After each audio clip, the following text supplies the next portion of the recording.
And now, It's Just a Show presents a very special with your hosts, Adam and Beth.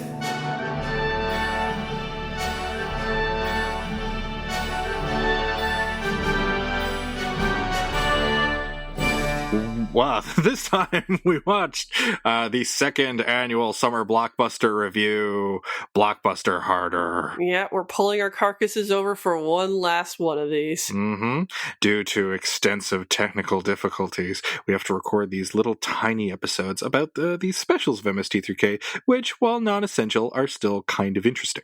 This one was also from 1998, so mid-season 9. They have one more season to go. So the same year as the previous special came out, which was the Academy of Robots Choice special. So we have one Academy special and one Summer Blockbuster special. Yeah, there's no sense, really, that Sci-Fi was losing faith in them. Perhaps these episodes were ordered before they ultimately changed their mind on the show. Mm-hmm. Because the idea of we'll get a season of episodes and then we'll do these specials that will try to capture all the buzz about major releases and or Oscar films. Then, that and it's almost trying to make MST3K their flagship show. Seems to be very much in evidence there. And all that goodwill is gone either by the end of this season or the very beginning of the next one because they knew they were canceled. But we're here. It's the second annual Summer Blockbuster review, and I can't help but ask, before we list all of these movies, let's go through them. The major ones that are covered here are the X-Files movie, aka X-Files Fight the Future, Ever After with Drew Barrymore, Halloween H2O, which is the first time they rebooted the series with Jamie Lee Curtis in a brand new continuity, only repeated freshly last year. The Truman Show, Pi, Saving Private Ryan, Small Soldiers, almost the Matthew Broderick Godzilla, but not quite. We'll talk about that later. And the two competing meteor men that are Deep Impact and Armageddon. Beth, of these movies, how many have you seen? 1, 2, 3, 4, 5, 6. Half of them, I'd say. Regrettably, I've seen all of these. Oh my goodness. And Even Ever After? Yes, I was dating someone who was very into that, so that VHS was dusted off in our courtship. What else is remarkable? We've done 3 of these already, and so it's harder to find things to say other than this had the worst song as the intro that they've ever put together as an MST3K outfit. I cannot believe how bad this song is. Kiss yourself goodbye. Meteors are falling down from the sky. Twice. Say goodbye to life. See ya. Yeah, and it's surprising because, MST3K songs, I at least think of the original run. MST3K has a real treasure trove of good songs. Yeah, and I know I actually have a lot of admiration for Mike Nelson's musical abilities. Yeah, he's clearly knows how to compose a melody, and they exploited that perfectly on the show. They had this guy who had this talent, and then it was just a matter of drumming up songs for whatever concept they could come up with. And thank God someone was able to put the lyrics of Frank Conniff to music in the show's heyday. It's such a whiplash thing when you start this episode and you hear that song. It has these kind of funk elements to it, and Mike Nelson chiming in with low yeahs and stuff. It's bizarre, but it's very off-putting. It gets the special off to a pretty sour start. But I guess I was way more interested in the special in a weird way because I had seen all of these movies, sometimes under protest, but I knew all of these ones. Yeah, and I actually thought maybe it's getting off to a good start because they started with the X-Files, and I thought their riffs were pretty much dead on. I don't know. I mean, referring to Gillian Anderson as a chaste lesbian nun is a weird joke. There were a lot of lesbian jokes in this special. Yep. Well, again, welcome to the sci-fi era. But, I mean, they did point out that everyone in this movie seems very bored and muttery and just not into it at all. And that is that feel of that movie. It just feels so resentful. Well, what's odd about it is that it's like, I didn't get that, but I mean, did you follow the X-Files when it was on? Sort of. Oh man, I mean, you definitely missed out on the best part of the X-Files, which has been mentioned elsewhere, but I still love it too. Is whenever Fox would have a scary show on, they would inexplicably have bumpers for some of their primetime shows. So you'd have an announcer say the X-Files, and then they'd have to cheerfully mention the sponsor.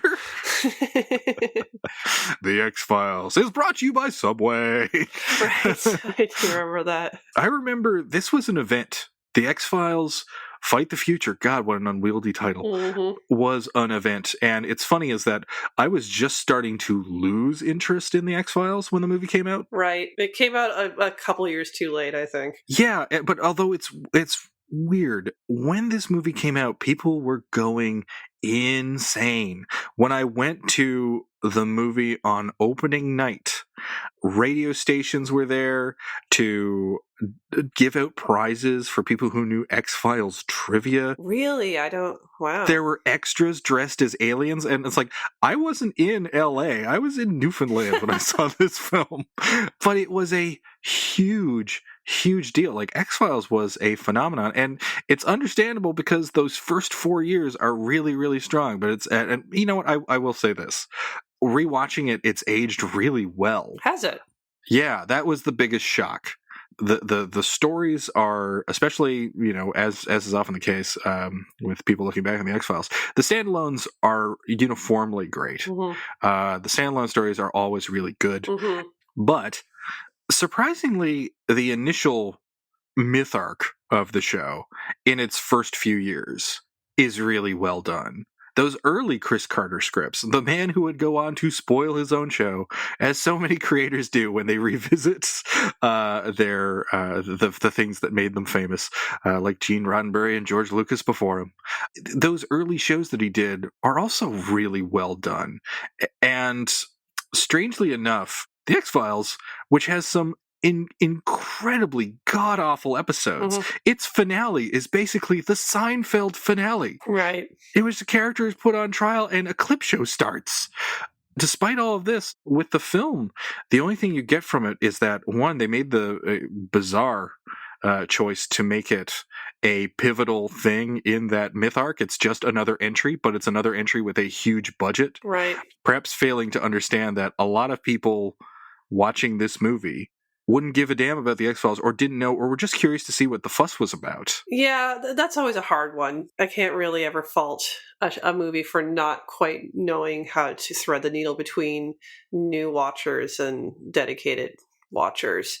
My main problem with the X-Files is that it fell into the same problem with Lost. It didn't know what its mythos was. It had never actually come to a conclusion, and so it just kept putting off what was out there by just making things more complicated and further into the future. And this movie does not solve that problem. Yeah, well, what's weird is that, from what I understand, the X-Files was always intended to wrap up, and it proved to be too successful to wrap up. In a lot of ways, I think this was designed as a segue from, oh, we've done 5 years of shows, now we'll make movies. But the show was too successful to cancel, so they didn't, and they kept going, and they kept, for whatever reason, and I'm not quite sure why, Chris Carter, as creator and showrunner, was convinced that the main appeal of the show, probably because this was the initial appeal of the show, was that it was doing serialized storytelling and told this, or hinted at this labyrinthine conspiracy. But the more he added, one, he wasn't going to leave the show and have it continue without him. So he kept going back to the same conspiracy story and adding on to that. I mean, the whole plot about Mulder's missing sister, which is supposed to drive the show and does in its early years, gets resolved and then debunked and then resolved differently so many times that by the end of it, the explanation for what happened to Mulder's sister is that she got lured away by fairies. That's really where it ended up. Yes, that happens in the show's 7th season, and my God, is that cringeworthy. Oh my God. that show went to some strange places, and yet, despite the fact that it literally got to the point of fairy stories, the X-Files is still something I can look back on fondly, and every now and then watch a real good episode of the X-Files. Can you look back fondly at Ever After? No, but I can also say this. Ever After is definitely not a movie that's aimed at me, but it does got something going for it in that Angelica Houston's in it, and she's terrific, as she always is. Yeah, I do not... I mean, they're really mean to Drew Barrymore, the guys in the riffing, basically saying that she's average looking and just all this other... After she... I don't even want to repeat it. It's just very misogynistic. But I always admired Drew Barrymore for coming out of what sounded like a nightmarish childhood and an early adolescence with no adult guidance whatsoever, where she basically was doing like heroin when she was 13, and she comes out being like a real professional. Like, that's a success story. But also, like, this is also really interesting, because I think a lot of people felt the way that the Best Brains team did at the time. And it's funny how the perspective changed, and it's not even a very recent change, but think about this. Drew Barrymore, her flame out when she was kind of flaming out, and she was falling harder into drug abuse, making questionable movie choices, flashing David Letterman, etc., was mostly laughed at, and there was no concern as far as like my memory of it when it was happening, and then she rebounded. Whereas when Lindsay Lohan just started to veer off the path in, like, say 2007 or 8, there was a lot of concern, and people are less about pointing and laughing at the sad case of Lindsay Lohan, who did not rebound the way that Drew Barrymore rebounded. And no one seems to take any joy in it the way they did when Drew Barrymore was kind of floundering. Yeah, I guess that's progress. Yeah. But this particular movie, I mean, Angelica Houston's in it, so go see it for that if you're going to see anything for it. Yeah, I mean, my God, you got Angelica Houston in a goofy costume. What could be better than that? Exactly. Ah. But then I really wanted to hear what you have to say about Halloween H2O. Oh, Lord. I've seen this movie. You've seen it? I haven't. It's not good. No. No, it's not. It's the first Halloween entry I'd seen. Oh, that's horrible news. Yeah. Oh, God. The movie opens with a Donald Pleasance impersonator who sounds nothing like him. Oh. And seeing that as a child, Beth, an innocent child of no more than 15, was a real heartbreaker.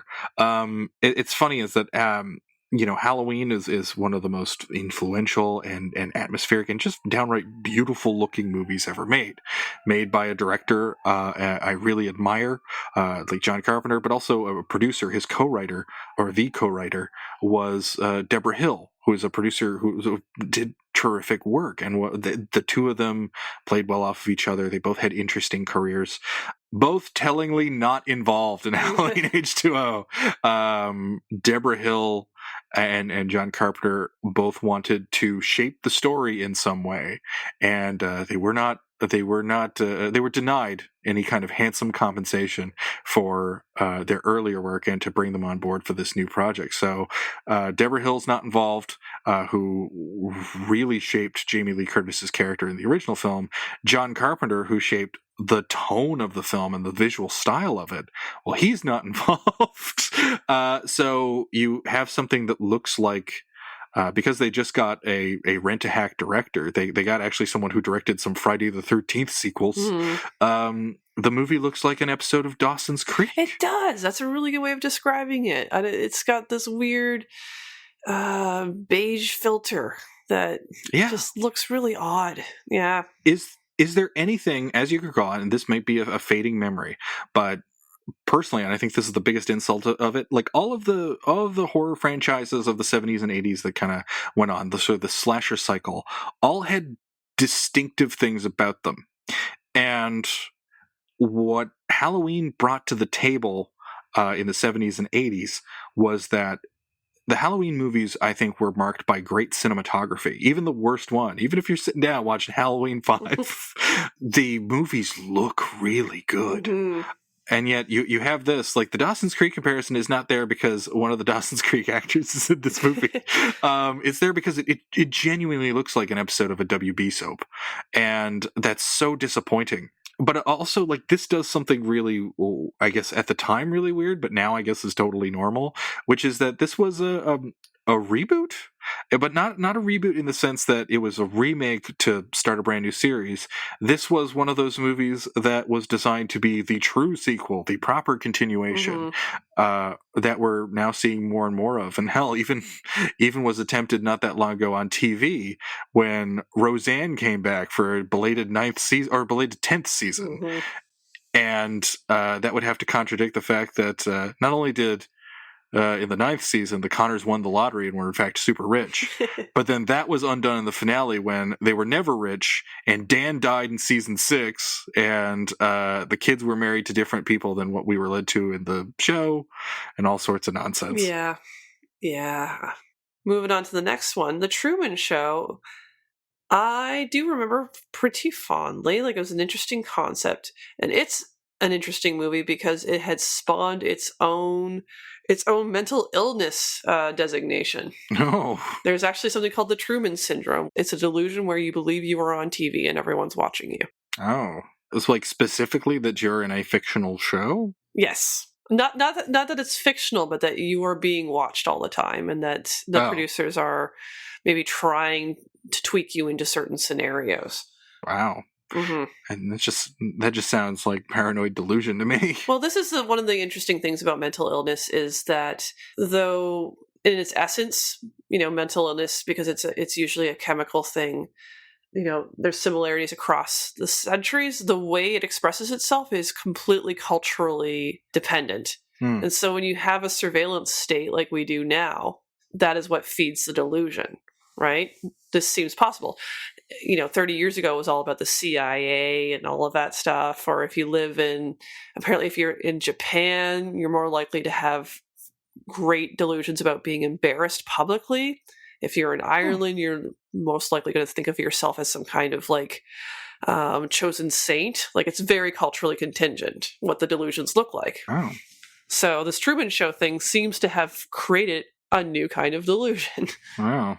But how much of that came out when the film, I guess closer to the film's release, or was that more of an after effect? Is that something we're feeling now? I think it would have happened anyway, just because we do live in a surveillance state and it's easy to succumb to that, but people had a name for it. It's like I'm in the Truman Show. Yeah. I just find it interesting for that reason. I think the Canadian delusion would probably be a fear of a day when you're not publicly embarrassed. They are really hard on Jim Carrey. Yeah, and that's odd because, I was never a Jim Carrey super fan, and the man as a man, as opposed to a performer, is highly questionable. But he's good in the movie. Yeah, he could be really good, and I think he's very driven by his directors. Yeah, you know what it is? It's what I would almost describe as Robin Williams syndrome. Yeah. Which is that if you break him of his habits, he'll be very good. But if you don't break him of his habits and you don't get him to engage with the material, you get one of two things.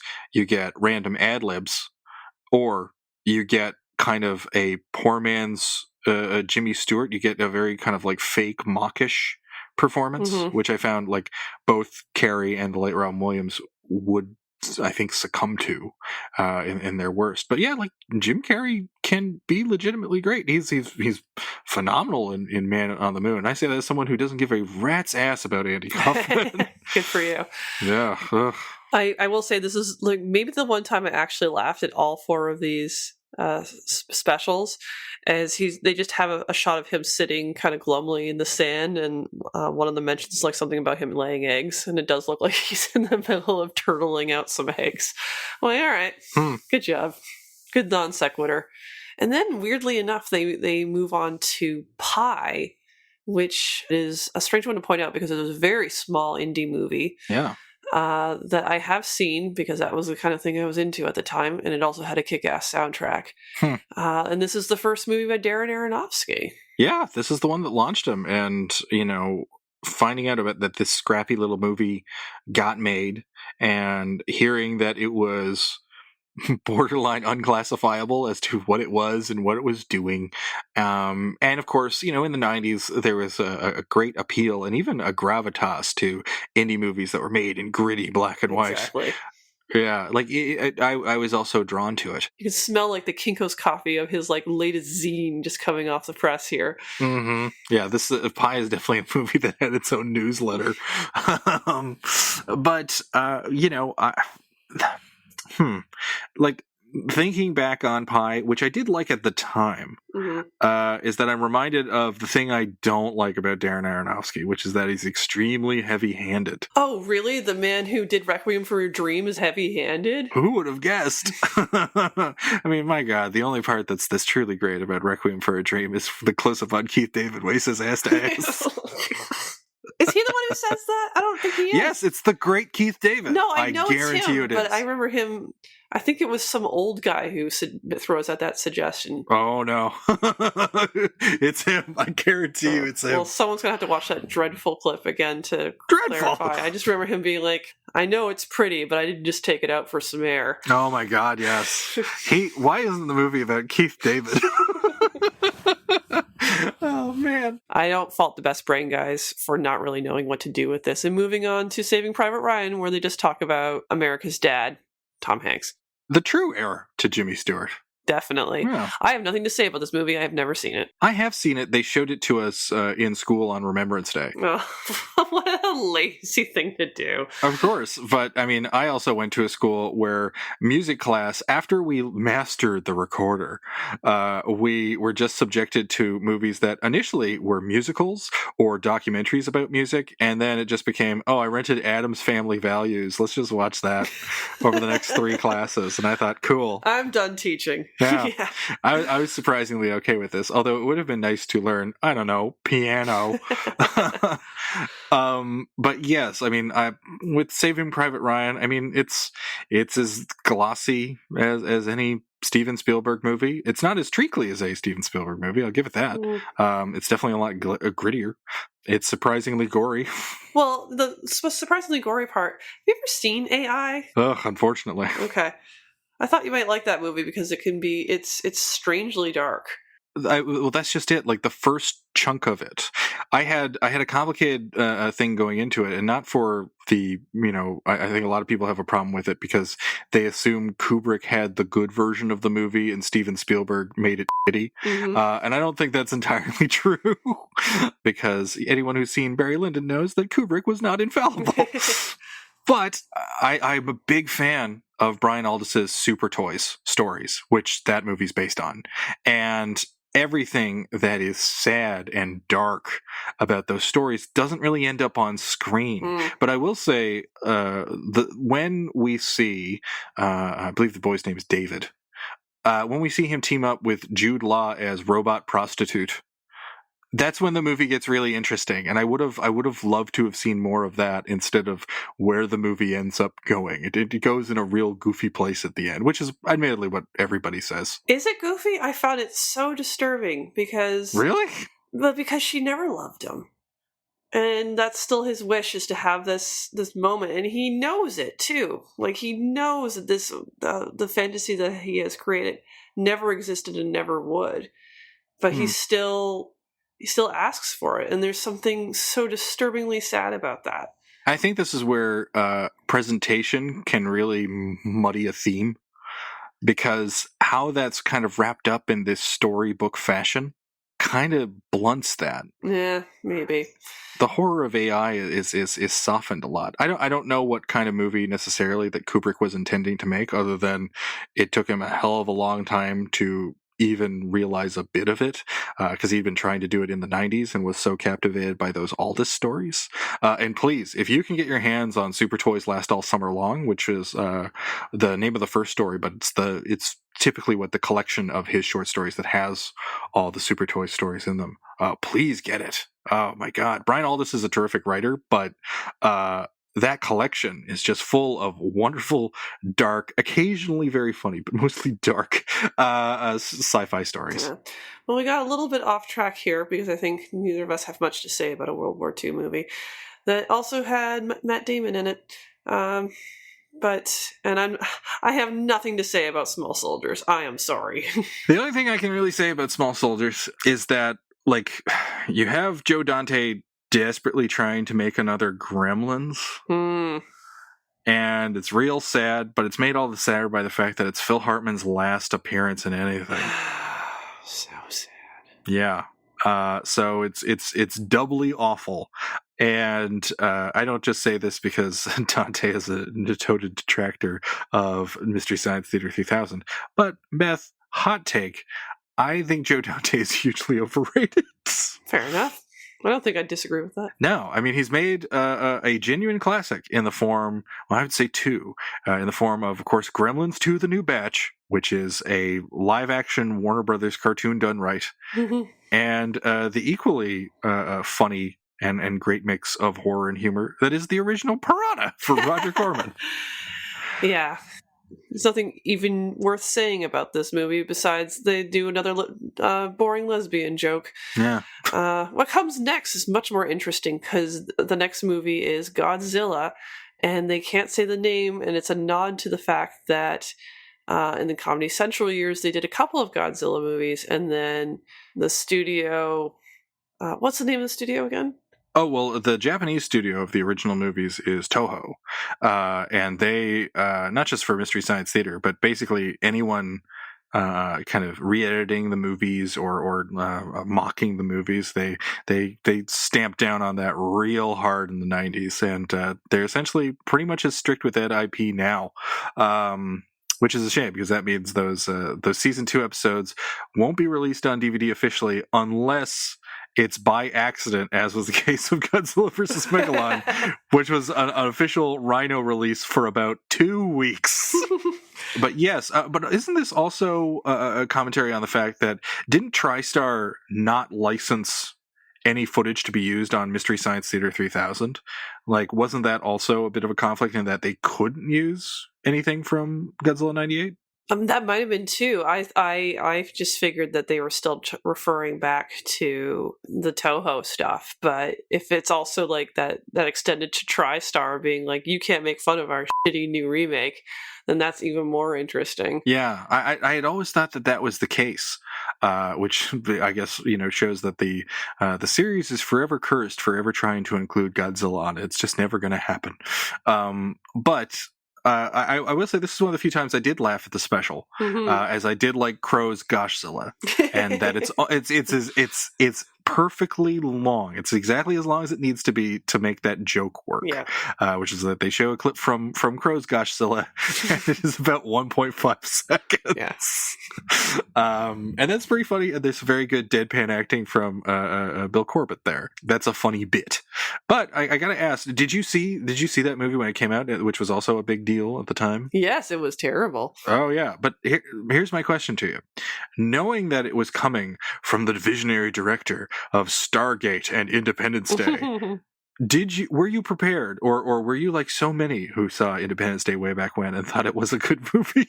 I mean, I thought Independence Day was entertaining, but I was under no delusion that it was like an especially insightful or great movie. So it was another one of those things where I felt more compelled to watch Godzilla than to really want to. And it was just as disappointing and drecky as I thought it might be. So it's a really, what I remember most about that movie is, number one, what the hell are you doing with Matthew Broderick as your lead? And number two, it's just very wet and black and dirty. And it just had this really, I came out of that movie feeling moist. So you're saying it's a great movie? Maybe that's not the right word then. I felt dank. Yeah, it's weird is that it does that Hollywood thing where it manages to be clean and dirty at the same time. Everything is overcast and rainy and muddy, and that's to disguise the extremely poor special effects, except when they rely on practical puppets at the very end of the movie, because there's a bunch of little Godzillas at the end that look great. I mean, they're designed poorly. Yeah, they because look like raptors from Jurassic Park. Yeah, and Godzilla herself, in this case, is a big iguana that has Jay Leno's face. It's just dreadful. This is a terrible design for a monster, but it's odd. Just going back, I guess, to that note, it's like, it's so weird that, you have something, you could create something really atmospheric and interesting and appropriate for Godzilla, especially since we've all seen the original film. If a big budget Godzilla looked dark and overcast and muddy and filthy all the time, and there was just this constant torrential downpour, noting the storm that is to come, that is Godzilla, that's not a bad idea. Although that's not why they did it in this movie. But because everything is so brightly lit and all the actors are so clean and their clothes aren't even wet in the scenes where it's a torrential downpour, there's no sense that it's reality. There's no sense that they're actually occupying a space that is like filthy and doomed, which is very, very 90s and very, very Roland Emmerich, who is another, if Joe Dante is merely overrated but has talent, Roland Emmerich is just talentless. What else did he do? Well, in addition to Independence Day and Stargate, he gave us such classics as The Day After Tomorrow and 2012. And he did that movie in which Neanderthals are running around with woolly mammoths and stuff, and they have like a crazy name for woolly mammoths. I forget what that's called. He did one of the White House has been taken over by terrorist movies. Oh, well. Which was also a Deep Impact Armageddon scenario, in that you had two identical plots coming out at the same time, with White House down and one of our the president's head is missing, whatever the hell the other one is called. On that note, let's move on to Deep Impact and Armageddon. I have never seen Deep Impact, but I do have a story about it. Okay, well, regale us, tale, Leone. So my husband has a great sense of humor, but it can be a little obscure sometimes. And one of the things that I found out about him when I met him was that he had this running joke with his brother that every year, and at this point when I started dating him, he'd already been doing it for 5 years, where he would give him a Christmas gift that had a Deep Impact DVD hidden within it somehow. And this went on for 13 years until it became too hard to find the DVD of Deep Impact anymore, and he gave up. Wow. Did he ever substitute that for an Armageddon DVD? No, never. It was always Deep Impact. Wow. His brother went through like kind of a Sideshow Bob Rake scenario where it was like haha at first, and then he got really pissed off, and then it got funny again. And as it would. Oh wow. But you haven't seen Deep Impact? No, and frankly, I wish I had seen Deep Impact, because Armageddon is one of the movies that I hate most in this world. Ooh, well, I'm curious, because it's funny. I mean, given what a huge success it was, and how much it launched along with Con Air the career and style of Michael Bay. I mean, surely, Beth, you wouldn't want to miss a thing. You'd want to see every moment of Armageddon. That song. That song is terrible, though. I do have a bizarre semi nostalgia for it, just because it's like, oh, I had a lot of slow dances to that song. This movie, for so many reasons, but the main one is just Liv Tyler and the role she is given. Yeah, she has animal crackers eaten off her stomach. Like, if you could distill like the biggest complaint actresses have about the roles that are available to them, she is a pretty girl who waits and is worried. You know? Yeah, she's the girl. Yeah, both her boyfriend and her dad are going off to do adventures, and her role is to be concerned about it. Ugh, it's just so awful. Follow-up question, though. Is this role within the range that Liv Tyler has? I didn't think she was too bad in Lord of the Rings. It's true. I mean, we're also dealing with an Alicia Silverstone situation. So I don't know. But again, I feel like this movie is treating her much like Bev and Robin. Like she has a head injury. Like she seems so dumb and incapable of abstract thought. And that seems like a deliberate choice. Yeah, well, I mean, this is a Michael Bay movie, and yeah, like every lady in a Michael Bay movie, barring like maybe Bad Boys. Not that I would go to bat for Bad Boys. It's just that I remember Téa Leoni in that movie, oddly enough, the star of Deep Impact, having a stronger role in it, and that was like leagues ahead of your usual Michael Bay stuff. Because yeah, with Armageddon, you're seeing the Michael Bay girl role, where the girl's thing is that she's hot and she likes you, and that's her character. That's her character in a nutshell. Yeah. But then again, it's like with any of the characters in these movies, isn't Armageddon the film where Steve Buscemi, I believe, plays some sort of math or science whiz, I forget, and he explains that he knows how to destroy the meteor that's heading to destroy Earth because, and I quote, "I'm a friggin' genius." Yeah, this is also surprising. Like, that tended to be his role in the late 90s, is he would be in terrible movies, and his presence did elevate it slightly. Like, this is the same as in Con Air. Like, you're like, oh, what a relief, Buscemi's here. Isn't that terrible, too? Because he's playing a pedophile in Con Air, Exactly. and that's played for laughs, which is pretty dicey. Yeah. But, yeah, no, you're right, because I remember I had a weirdly begrudging respect, well, I mean, not begrudging, but I had an admiration, and still have an admiration for Buscemi, because he would do these interesting indie features at the height of the 90s indie scene, but he would also show up in Michael Bay movies, and he would show up in Adam Sandler movies, two of the most moronic style of movies you could appear in, and he would always walk away unscathed. No, he had a talent. Yeah, I mean, that's the gift of the character actor, is that when a character actor is in a good movie, they're inhabiting that movie, and when a character actor is in a bad movie, either they're showing you the movie you want to see, as is the case of Vincent Schiavelli in Ghost, or they seem to be ironically riffing on the movie, Yeah. as it is, like Donald Pleasance in Puma Man. To wrap this up, because not only this particular episode, but the whole 4 specials that we've been looking at, I would say that they're much stronger on their Oscar ones than they are on their summer blockbuster specials. That's true. I would say that's very true. I would, and it's weird. I must give the award, however reluctantly, to the very first special, because even though it as a production it doesn't quite work, and it gets to be a little draining just to be like on the SOL with just the very slapdash approach to how they made it, and also the Ed Asner joke is not funny, but they keep going back to it. Despite all those things, there's still a lot of good lines, and it's quick. Yeah.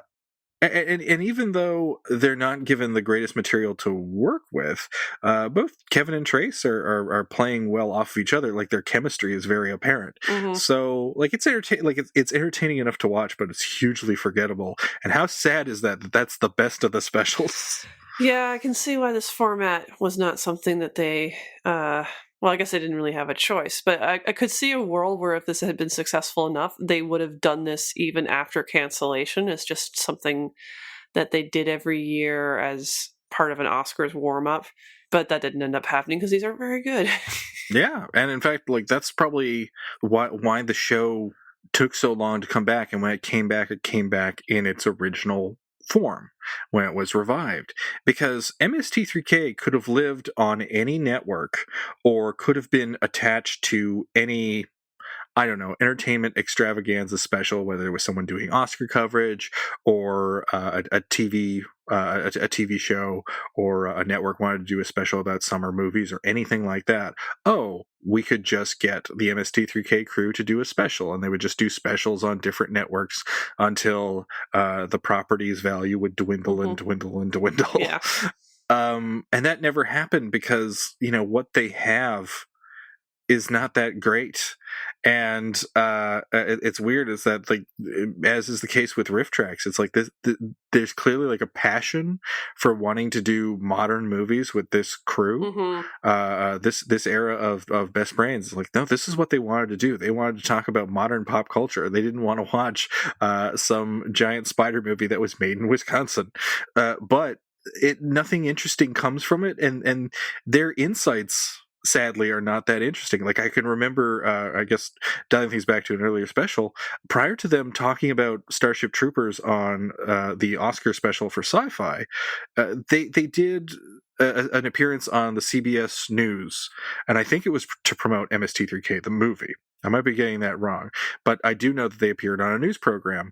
And when asked, admittedly, Tom Servo is in character, but when asked, what movies do you want to riff on the show if given, unlimited resources, Kevin immediately chimes in with Starship Troopers. And it's like, wow, that's their goal. That's their dream, is to make fun of a movie they don't even get.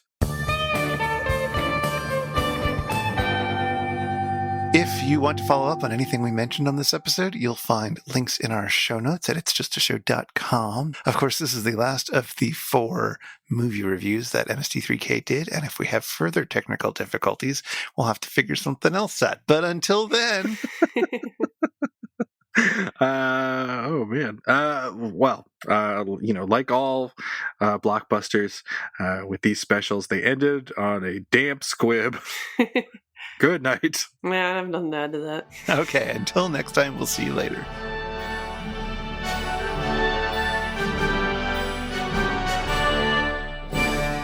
If anyone knows where I can get some cheap copies of Deep Impact on DVD, I might try to get this thing going again.